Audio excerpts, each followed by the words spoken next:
मतलब these controversial picks and the most controversial one being Shubman Gill. मेरे दिमाग में ये चीज़ आई थी. आई स्टिल रिमेंबर हमने जब गौतम गंभीर अपॉइंट हुए थे उसके बाद जब शुभमन गिल को वाइस कैप्टन अपॉइंट कर दिया था T20Is में, और हम सबको आई थिंक एज फैंस पता था कि शुभमन गिल T20Is कहाँ ही खेल पाएंगे. श्रीलंका वाली सीरीज खेली, उसके बाद बांग्लादेश में टेस्ट होने थे, उसके बाद उनको अलग से भेज दिया था कि बीजेटी के लिए प्रिपेयर करना पड़ेगा, उसके बाद चैंपियंस ट्रॉफी आनी है, तो T20Is तो वो आदमी वैसे भी नहीं खेलने वाला था. ये आई थिंक हम सबको पता था. And the question that we raised in that podcast was, ये आप गलती कर रहे हो. अभी से अगर आपने वाइस कैप्टन बना दिया ना, अगर आपने अपॉइंट कर दिया है, तो आपको बाद में स्टिक करना पड़ेगा इसके ऊपर. तो अब तो ये चीज हुई ना, वही हो गई. आज हम लोग ये ऑफिशियली कह सकते हैं कि शुभमन गिल जो है वो इंडिया के 3 फॉर्मेट कैप्टन होने वाले हैं. The era has truly begun now. And इस चीज के ऊपर तो अभी मैं Akash Chopra and Abhishek Nair with mister Raunak Kapoor जो हमारे पॉडकास्ट पर भी आए थे, उनको डिस्कशन करते हुए देख ही रहा था कि अभिषेक नायर ने बड़ी अच्छी चीज़ पॉइंट आउट करी. प्रेस कॉन्फ्रेंस में सूर्य कुमार यादव सामने बैठे हुए हैं और उनसे सवाल पूछा जा रहा है कि क्या इसका मतलब ये कि गिल अगले 3 फॉर्मेट के कैप्टन बनने वाले हैं. तो बट वही है ना कि वो खुद भी कहते अभिषेक नायर कि it is very clear now. नहीं तो इसके ऊपर मेरी एक इनसाइड स्टोरी है मेरे पास इस चीज़ की, तो उसकी बात करेंगे. इसी शुरू करने या फिर कुछ और पॉइंट है? मतलब गिल पे आते हैं तो फिर आई थिंक क्योंकि हर जो हम लोग इश्यूज दिखाने वाले हैं ना टीम में, उसके पीछे का जो सोर्स है वो गिल का सिलेक्शन ही है. एंड पता है ये सब सुन के आई टोटली गेट व्हाई अभी कोई ऑफेंड हो रहा होगा सोच कर ये कि ऐसे कैसे बोल दिया कि सोर्स हर चीज़ का प्रॉब्लम जो है वो गिल ही है. इसमें गिल द प्लेयर की कोई प्रॉब्लम नहीं है, बट उनका सिलेक्शन होना, जिस रोल में वो आएंगे, जिस प्रोफाइल में वो बैटिंग करेंगे वहाँ आके, उसके वजह से क्या क्या चेंजेस होंगे, एग्जैक्टली वो चेन इफेक्ट बनता रहता है. तो इसमें कोई हेट गिल की तरफ नहीं है. पहली बात तो मैं एक्सपेक्ट करता हूँ आज की डे एंड एज में 2025 में एटलीस्ट हमारी उम्र के जो लोग हैं उनमें इतना IQ तो होना चाहिए कि एक आदमी को उसके जॉब या प्रोफाइल से सेपरेट करके आप जजमेंट पास कर सको, if at all you want to जज इन द फर्स्ट प्लेस. तो वो चीज़ आप कभी मिसजज मत करना कि अगर हम किसी की प्रोफाइल पे या फिर वो जहाँ पे बैटिंग करने वाले या किस तरीके की बैटिंग करने वाले उस पर क्वेश्चन कर रहे हैं, तो मतलब वो प्लेयर पर ही क्वेश्चन. इंसान से किसी को प्रॉब्लम नहीं है शुभमन गिल. एग्जैक्टली. तो वो चीज़ सबसे पहले सब लोग समझे ध्यान से, और उसके बाद इस पूरे पॉडकास्ट को आराम से सुनना. And it is not just for Gill but for every single player. हम किसी को पर्सनली थोड़ी जानते हैं यार, पर्सनली क्या दुश्मन है किसी से, बट अभी जो टीम के लिए लगता है हमें टैक्टिकली टेक्निकली सिर्फ उसी पे कॉन्वर्सेशन होगी. नहीं वैसे भी अगर आपको बड़ी लग भी रहा है कि हम लोग अगेंस्ट हैं, तो आप लोग कुछ टाइम पहले के पॉडकास्ट में जाके हम देख लीजिए कि हम लोग Shubman Gill the test captain को कैसे बैक कर रहे थे. तब तो ये था कि हम गिल की प्यार है. हाँ, फिर अल्टीमेटली रिजल्ट देखने को मिले भी. बट इसके पीछे का जो मुझे स्टोरी पता चली है शुभमन गिल के सिलेक्ट होने पे, क्योंकि ऐसा कहते हैं कि even 1 day before the press conference, कल की बात भी, कल तक भी ये सवाल थे वो तो हर दिन ही आ रहा था कि आज निकल गए, अब आज वापस टीम के अंदर आ गए. तो इसके पीछे की बात यह है कि स्टार्टिंग में लोग कह रहे थे आ जाएंगे टीम के अंदर. हाँ. और फिर a senior player from the T20 team, apparently उन्होंने कुछ जर्नलिस्ट को कॉल करा था और उनसे बोला था ये कि आप ऐसा नरेटिव थोड़ा फैलाओ कि he does not deserve to be in the T20 team अच्छे से. अब सीनियर प्लेयर्स कितने ही हैं T20 टीम के अंदर, एक ही है. एंड इसके बाद जो स्टेटमेंट आई थी वो बॉलर तो फैलाएगा नहीं बॉलर नहीं फैलाएंगे. और उसके बाद की जो स्टेटमेंट थी वो ये थी कि काफी प्लेयर्स जो है वो थोड़े डरे हुए हैं कि शुभमन गिल तीनों फॉर्मेट के कप्तान ना बन जाए. हाँ, ये मैंने भी सुना है. तो अगर ये बात है तो ऑब्वियसली सिर्फ एक ही नाम निकल के आया है. डरे क्यों हो यार? हम एज फैंस, मैं तो बहुत डरा हूँ क्योंकि मुझे लगता है one thing is not about Gill. कोई भी खिलाड़ी पूरी दुनिया में तीनों फॉर्मेट का प्लेयर या कैप्टन गोइंग फॉरवर्ड क्रिकेट में नहीं हो सकता है. हाँ. कई सारे गिल की डीपी वाले जो लोग हैं वो ट्विटर और इंस्टाग्राम पर भी ये सब अपना मोर्चा बनाना शुरू कर देंगे अभी, आई एम श्योर, कि सही तो करा है, क्या गलत है. But it is not about Shubman Gill. Rise above your fandom and your worshipping for an individual and look at the grander picture. जैसा स्केड्यूलिंग होने वाली है going forward, it is near the very reason why Gill 2024 के बाद से T20 नहीं खेल रहे थे despite being the vice captain is because he had to prioritise ODIs and test cricket. तो आप खुद ही समझ जाओ कि कोई भी बंदा नहीं खेल सकता तीनों फॉर्मेट. एंड फिर ये कह देना कि तो क्या हो रहा है, ये तो हमेशा से होता हुआ रहा है. तो रोहित विराट के साथ भी तो ये था. तो क्या तब कोई जुर्म हो रहा था, तो क्या अभी भी जुर्म करोगे? क्या अभी आप सीखोगे नहीं अपनी गलतियों से? Is specialisation always not the better choice over generalisation? जब आपको एक्सपर्टीज अचीव करनी एक स्पेसिफिक चीज में, फील्ड में, पता है, this is such a common sensical thing. And सबसे ज्यादा हर्टफुल चीज यही है कि ये गौतम गंभीर के अंडर हो रहा है. गंभीर भाई साहब तो मैंने आज हाथ जोड़ दिया भाई, क्या कर रहे हो? जिस फिलॉसफी पे वो अपॉइंट हुए थे, एंड अभी तक बात भी हो रही थी ना, शुभमन गिल अगर लोग कह रहे थे नहीं अपॉइंट हो पाएंगे क्योंकि, और लोग कह भी रहे थे कि ये जो पूरी बात हुई है कि एक सीनियर प्लेयर ने कॉल करा है, उसके चलते काफ़ी प्रॉब्लम्स क्रिएट हो सकती है टीम के अंदर।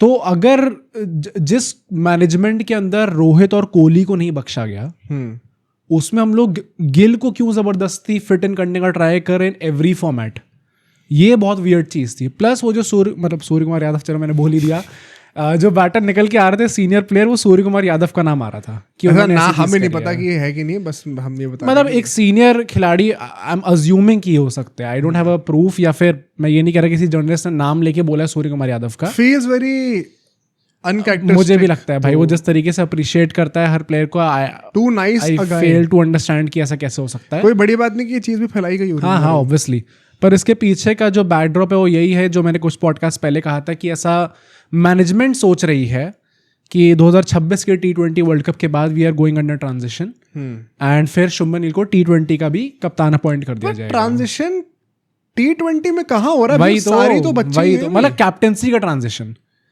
एंड वो भी इट्स डिबेटेबल। अगर आप चाहो तो you can very well continue कर सकते हो, पर अगर ये चीज सच है तो I can still try to understand कि क्यों कोई प्लेयर डरा हुआ होगा। क्यों भाई, कप्तानी जा रही है आपकी, अच्छा उस point, without you doing anything wrong. नहीं तो it is not about being a 3 format captain but the captain of T20 format. फिर हाँ, मतलब बाकी दो तो अब कंफर्म्ड ही है ना, टेस्ट के तो बन ही चुके हैं, ओडीआई के बनने वाले हैं, T20 बचा अब सिर्फ। वहाँ रोहित शर्मा का थोड़ा लग रहा है, पर मतलब ये चीज़ है भी। फिर बीच में ये बात निकल के आ रही थी कि तिलक वर्मा को लोग सोचे थे ड्रॉप कर दिया जाएगा to accommodate Shubman Gill, but फिर मैनेजमेंट ने सोचा हम तिलक वर्मा को ड्रॉप नहीं कर सकते इस टाइम पे। अल्टीमेटली उन्होंने दोनों खिलाड़ियों को ले लिया स्क्वाड के अंदर। अब कैसे प्लेइंग 11 के अंदर कौन होने वाला है बेटा, उस पे भी तो धमाका होगा, बहुत सारे सवाल हैं। पर मतलब शुभमन गिल को जब आपने टीम के अंदर ले लिया, मैं फिर से वही चीज़ बोलूंगा कि the reason why people are asking question is because अभी आप T20 का सेटअप देखो, जितने प्लेयर्स अभी एड ऑन हुए सेटअप के अंदर, उसमें से केवल शुभमन गिल एक ऐसा खिलाड़ी है जो कि आते ही डायरेक्ट स्टार्टर बनेगा, जिसके चलते हुए प्लेइंग 11 चेंज होगी। Are people even raising questions though Shubman Gill के ऊपर? फॉर श्योर भाई, मैं तो जितना भी देखा है इंस्टाग्राम, एटलीस्ट ट्विटर को देखने का इतना मौका नहीं मिला मुझे, उसमें तो सरपंच साहब ट्विटर पे तो मुझे लगता है कि क्या हुआ था ना कि जब अभी हम लोग थोड़ा एक्टिव होना शुरू हुए दोबारा टेस्ट सीरीज के दौरान, तो वहां पर of course we were in full support of Shubman Gill, and क्योंकि यंग टीम है, बैकिंग की जरूरत है बंदे को, पूरा सपोर्ट करें। उसके चलते है ना कुछ ट्वीट्स जो प्रो गिल थे, जो कि होने भी चाहिए थे भाई, जो अच्छी चीज़ को अप्रिशिएट करा, तो उससे कई सारे शुभमन गिल के फैन अकाउंट्स वगैरह भी आ गए फीड में। तो उनकी वो गिल की डीपी भी लगी हुई है, ये वो भी है। अब जो वो गुस्सा हुए नहीं, तो मैंने तो यही देखा है कि जायसवाल के ना सिलेक्शन होने पे, श्रेयस अय्यर के ना सिलेक्शन होने पे बहुत गुस्सा है लोग, एंड जो एक प्लेयर निकल के आ रहा है जिसके ऊपर वो गुस्सा निकल रहा है वो शुभमन गिल ही है। क्योंकि अगर ये दोनों खिलाड़ी में से कोई एक भी अंदर आता टीम के तो शायद शुभमन गिल की जगह ही आ सकता था, वरना वैसे भी बहुत डिफिकल्ट था उनका टीम के अंदर आना। And that is why I think justified भी है भाई गुस्सा होना।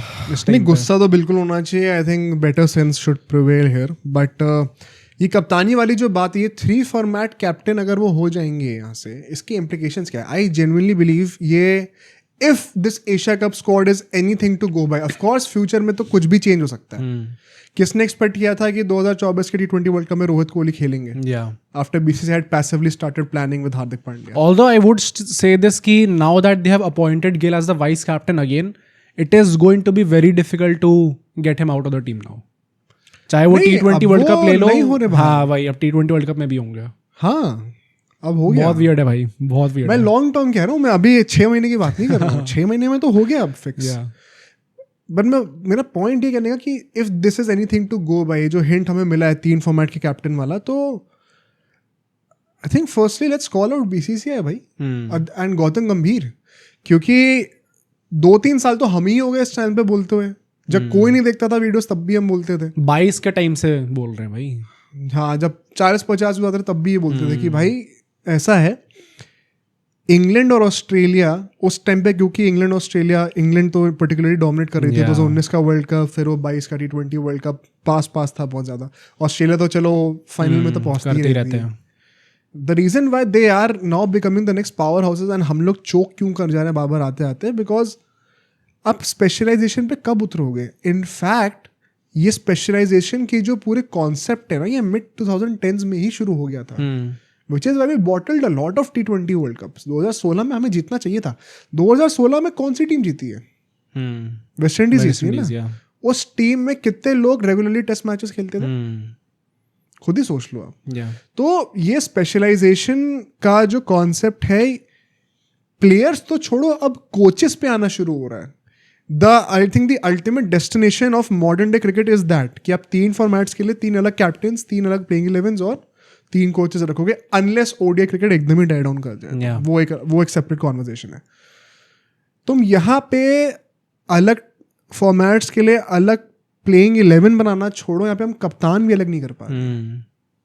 हम गौतम गंभीर को टेस्ट में भी रखना है हमें कोच, चलो अब तो ड्रॉ करा दिया, लेट्स सी क्या होता है। शुभमन गिल को हमें तीनों फॉर्मेट का कैप्टन भी बनाना है।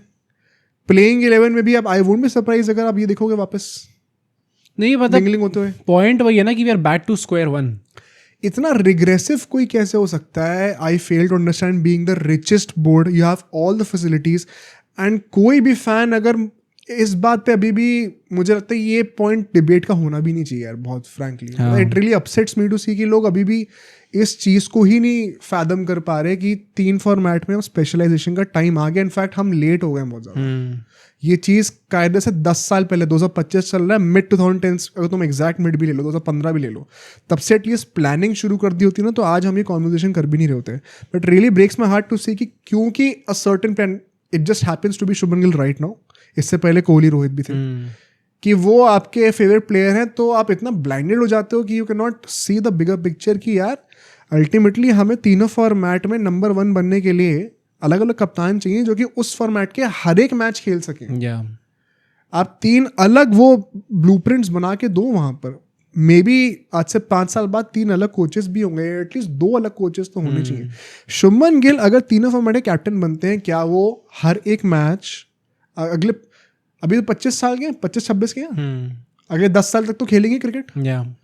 अगले 10 साल में अगर वो तीनों फॉर्मेट की कप्तानी कर रहे हैं, चलो 5 साल भी लो, आधा कर लो, 31 तक सिर्फ, क्या वो हर एक मैच इंडिया में खेलने वाले हैं? मैं तो कह रहा हूँ कि 5 साल भी हम छोड़ दें, अगले 8 महीने में मैं वही कह रहा हूँ, T20 वर्ल्ड कप के आने के टाइम पे क्या वो सारे मैचेस खेल पाएंगे? क्या अभी एशिया कप होगा, इसके बाद तुरंत वेस्ट इंडीज सीरीज होगी, उसके बाद ऑस्ट्रेलिया की T20 स्टार्ट होंगे, फिर ओडीआई स्टार्ट होंगे, फिर साउथ अफ्रीका की सीरीज होगी, फिर न्यूजीलैंड की सीरीज होगी। क्या वो तीनों फॉर्मेट हर जगह खेल पाएंगे?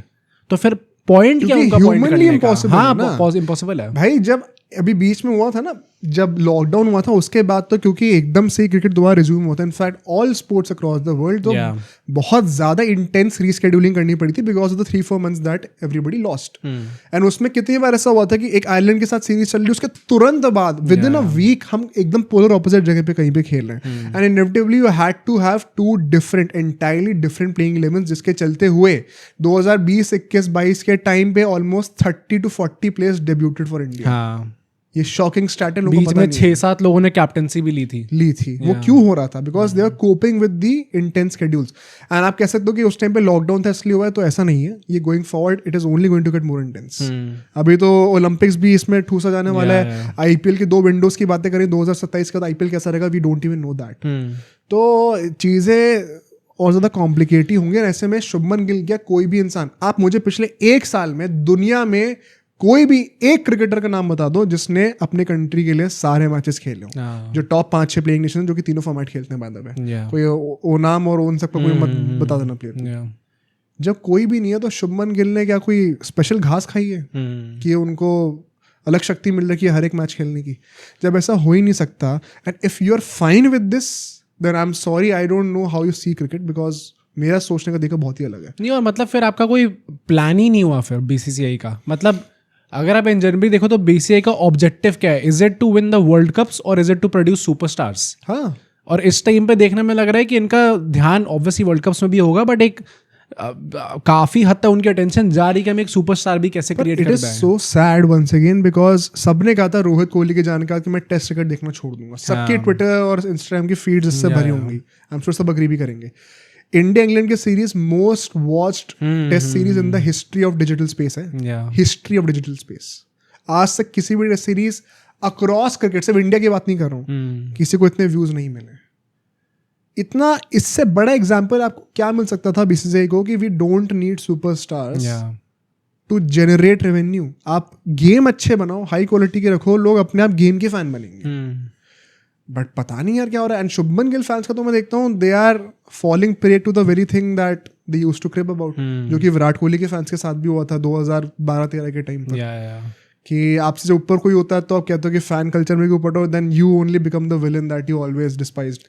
अब सोचो अगर ये क्लिप इतनी बढ़िया थी तो पूरा का पूरा पॉडकास्ट कितना बढ़िया होगा. तो अगर आपको इसी क्लिप का पूरा पॉडकास्ट देखना है तो यहाँ पे क्लिक करिए, और अगर आपको ऐसे ही और क्लिप्स बिंज वॉच करनी है तो यहाँ पे क्लिक करिए.